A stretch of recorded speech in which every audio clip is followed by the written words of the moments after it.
All right, today we're going to be talking about writing an attention step in your argumentative writing.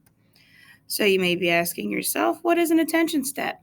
An attention step is the first sentences in your introduction, and you use an attention step to try and grab the reader's attention.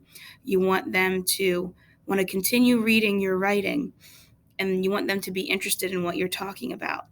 And there's many different types of attention steps, but we're going to talk about 4 types today. So let's look at them. So the first type of attention step is a question. This one is the most common in 6th grade. We see this a lot. So when you ask a question, you're going to ask your reader a question that's going to be related to your topic. When you're writing an attention step, you always want to be able to bring it back to your topic. Your question also must be answered in your paper. So whatever question you're asking at the beginning, there needs to be an answer somewhere in your paper. Especially, you can also include it at the end in your conclusion. That will be a great way to wrap it up, to bring it from your attention step all the way to your closing statement by answering that question. Let's look at an example. So in this example, the claim is students should receive less homework. So an example attention step for a question could be, have you ever spent your entire evening completing homework assignment after homework assignment? Do you feel overwhelmed by the amount of homework you have? So you see that the question is still related to the claim that students should receive less homework, and you're trying to relate to the reader, asking a you question and asking something that they can relate to with your question. So make sure that if you're doing a question attention step, it's got to be related to your topic. Another type is an anecdote, and we've talked about this before too. An anecdote is a short story or scenario. You only want it to be about 2 to 3 sentences. You do not want to have this big, long narrative introducing your topic and then only have a little bit of information. So it should be very short. It's got to be relevant and, again, relatable. So it needs to make sense to your audience, and they need to be able to connect to it. And again, it's got to grab the reader's attention. You don't want to go on and have your reader be bored and unsure about what you're talking about. Let's look at an example of an anecdote. So again, the same claim, students should receive less homework. So an example of this for an anecdote could be, you walk in the door tired from a long day of school.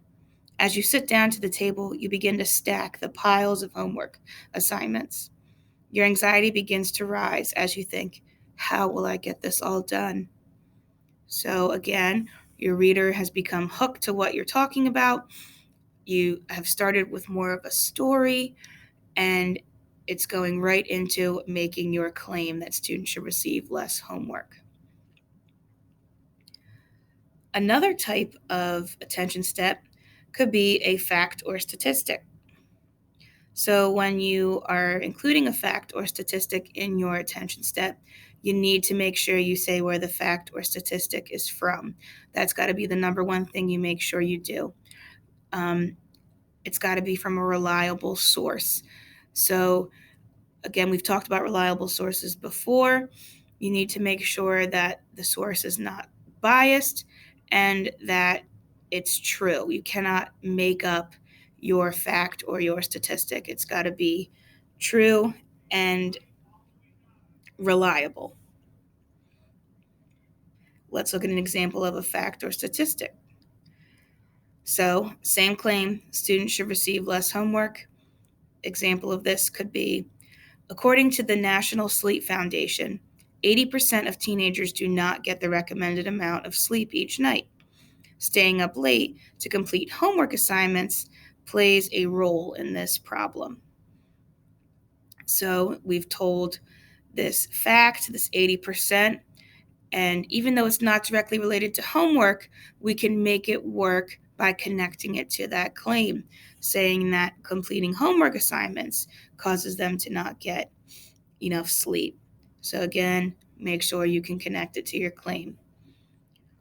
The last type of attention step we're going to be talking about is figurative language. Now, you may be thinking, that's what we use in narratives. How can we include this in a nonfiction type of writing?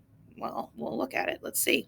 So there's a whole bunch of different types of figurative language you could use: similes, metaphors, onomatopoeia, imagery, personification. Any one of those will be a great way to get your reader's attention. This is where you get to be really creative. If you're somebody who likes to be creative and think a little bit differently, this might be the attention step that you want to use.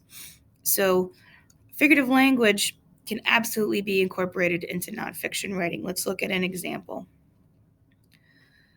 Same claim: students should receive less homework. The example here: homework is like a monster hiding under your bed. It waits for you in the dark. It looms in the back of your mind. When you're at your most relaxed, the fear of unfinished homework attacks your thoughts. So here in this attention step, there's a simile saying homework is like a monster. There's also some personification saying the fear of unfinished homework attacks your thoughts, or it's waiting for you in the dark.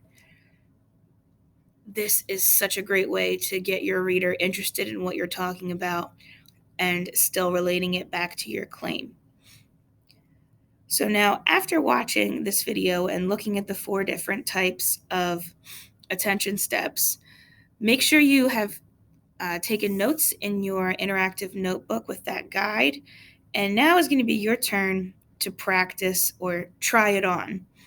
So in that last column in your guide for your interactive notebook, it says to try it on using the claim, students should not have school in the summer.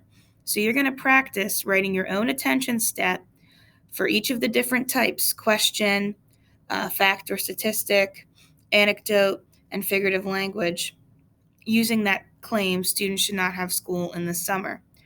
If you struggle, try and work through it, show some grit, or you may ask a partner or Mr. Cherry or myself for any help. Good luck, and continue working on writing your attention step.